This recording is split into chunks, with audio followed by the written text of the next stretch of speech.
कोलकाता में एक बार एक बड़ा शास्त्रार्थ आयोजित हुआ था। सर्व संप्रदायों के विद्वान आमंत्रित थे। मनीषी जन थे, बड़े बड़े विशारद थे अपने अपने विषय की। वो सब उपस्थित हुए थे और उसमें एक जैन विद्वान को भी आमंत्रित किया गया था कि भाई तुम भी अपनी बात रखो। जैन विद्वान जो उस समय आमंत्रित थे वो थे मोरेना के श्रीयुत पंडित गोपाल दास बरैया जी। उनको आमंत्रित किया गया था। फिर सभापति ने घोषणा की कि इस सभा में सब अपने अपने मतों की प्रस्तुति करेंगे, लेकिन किसी अन्य पर कटाक्ष नहीं करेंगे। और अब होता ऐसा है कि बोलते बोलते कभी कभी जीभ फिसल जाती है, तो किसी ने जैन धर्म पर कटाक्ष कर दी। पंडित गोपाल दास बरैया जी शांति से सुन रहे थे उनके वचनों को। फिर उनसे किसी ने पूछा होगा कि आप क्या चाहेंगे इस विषय में जो इन्होंने कटाक्ष कर दिया। यद्यपि सभा के नियम का तो उल्लंघन हुआ, पर आप अपनी ओर से कुछ कहना चाहोगे?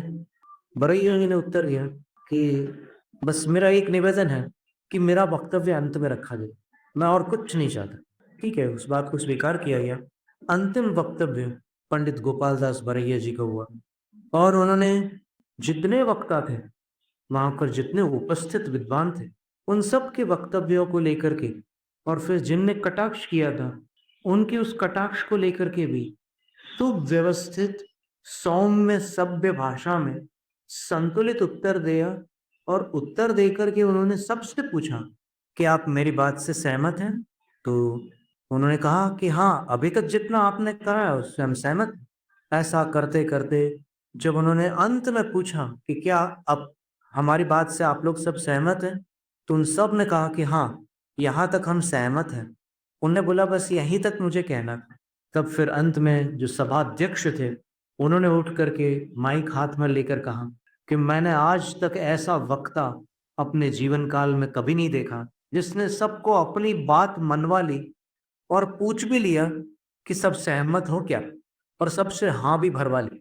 इसका नाम होता है सद्भाव। कोई विवाद नहीं, मात्र संवाद। कोई आवेश नहीं, कोई कषाय नहीं। ज्ञान और कषाय परस्पर विरुद्ध है।